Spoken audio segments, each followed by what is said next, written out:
All those questions were really about their security. Even when we discussed the transfer of powers, it was always against the background of security, how they would control security. Everything was about security.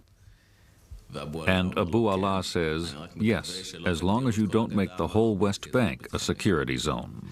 And when they came out of that meeting, Abu Ala came up to me and said, they've turned the Declaration of Principles completely upside down. This is absolutely crazy. We cannot continue like this. But then also he smiled at the end of his outburst, and he said, but I learned a hell of a lot from those questions.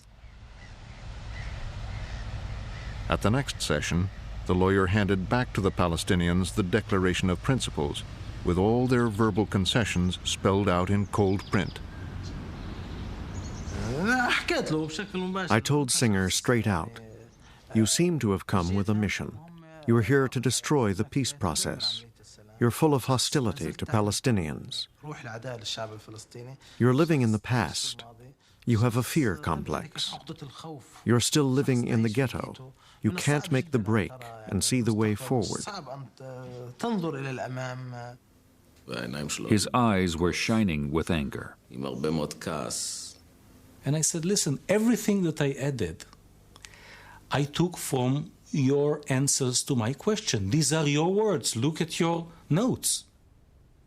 Next, the Norwegian Foreign Minister Johan Holst, accompanied by Terje Larsen, flew to Tunis to visit Arafat. It was now Arafat's turn to raise the stakes. He went into to a side room and got out a map of Gaza, West Bank, and Israel, and started pointing at different borderlines that we were discussing. And then at a certain point in time, he said, and I want kissing points. And I couldn't really, I thought, what does he mean? And I turned to Holst, and I saw that he was completely puzzled. So Holst said, then, you mean crossing points? Or checkpoints, maybe? No, said Arafat, I mean kissing points, like... And what he really meant was that there should be a kissing point between Gaza and the West Bank. There had to be an interconnection by way of communication. To my surprise, Arafat now came up with a tougher stance. It did not reflect the current compromise. He asked for a road from Gaza to the West Bank. He revived old PLO demands, which reopened issues we had already agreed to in Oslo.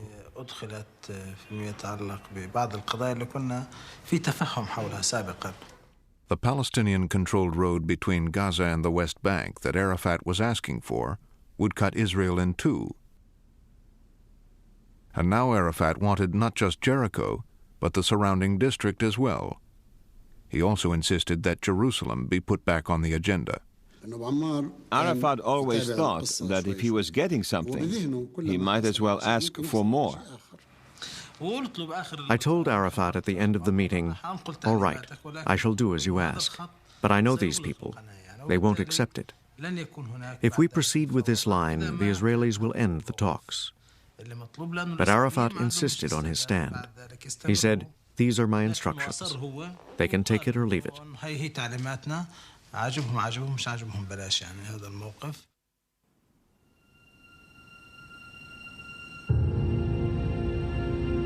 Back in Norway, the Palestinian-Israeli relationship was strained by the new demands.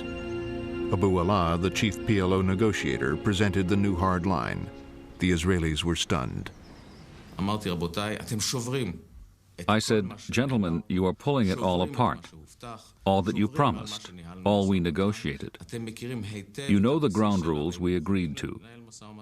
But if we take your proposals back to Jerusalem, we can kiss the peace talks goodbye. And I was about to put my things away. Suddenly, Abu Ala asked us to remain seated at the table. He wanted to make a personal announcement.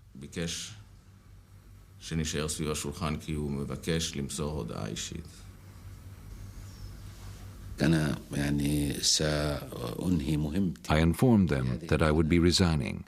I hoped my brothers in Tunis would continue with Oslo. If they did, I wish my replacement every success. Goodbye, my friends. I will always remember you. We all wondered whether this experienced negotiator was pulling some kind of trick, or whether he meant it.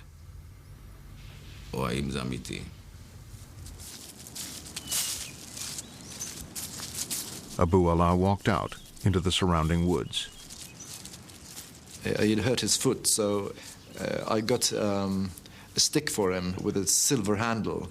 So he was walking around with an air of superiority towards the Israelis, refusing to talk to them. And then he came over to me and said, "It's all over." This was the moment of crisis, when you either pull the plug or do something drastic. We decided to try something drastic. The Israelis had prepared an alternative idea for just such a moment. I said, listen, the fact that we are talking with the PLO will eventually leak out. I think that we should have another agreement in which the PLO undertakes to do a number of things, and in return, Israel recognizes the PLO as the representative of the Palestinian people. Singer's point was that if you negotiate with the PLO, you're virtually recognizing them. Recognition was the key. It would put the PLO on the map. Now in Oslo, the moment to raise the issue of recognition had come. The Israeli found Abu Allah in a small drawing room. Abu Allah was leaning on a stick, like this. He raised his eyes to me and I asked him, "How are you?" And he said, "Very bad, very bad." I wasn't acting. I was genuinely angry. If you've been negotiating for 6 or 7 months, and people suddenly start coming up with new ideas, it's impossible to go on. I said, "Listen, Abu Allah, if we can't have our modest agreement, let's go for something really big." He looked up and said, "What do you mean?"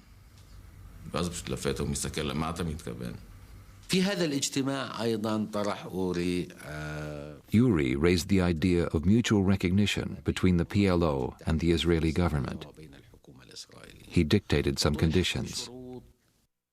The main points were that the PLO would recognize Israel's right to exist, renounce terrorism and violence, and change the PLO charter to reflect the new reality. I said, "Listen, if you persuade Mr. Arafat to accept all these conditions, I promise I'll try to persuade our Prime Minister and our Foreign Minister to recognize the PLO."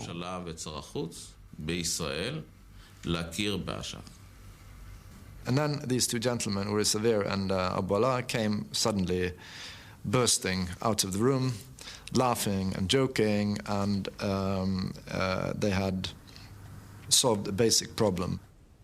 It was the breakthrough they were looking for. It seemed the PLO would now become an official partner in the peace process. Who knows?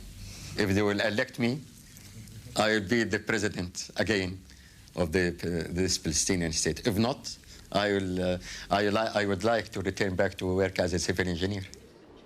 It was now up to Prime Minister Rabin to decide whether to accept the Oslo Agreement. His chief military advisor argued instead for a deal with Syria. I advised him to try for peace with Syria first, and then go to the Palestinians. Peace with Syria would bring the Arab-Israeli conflict to an end.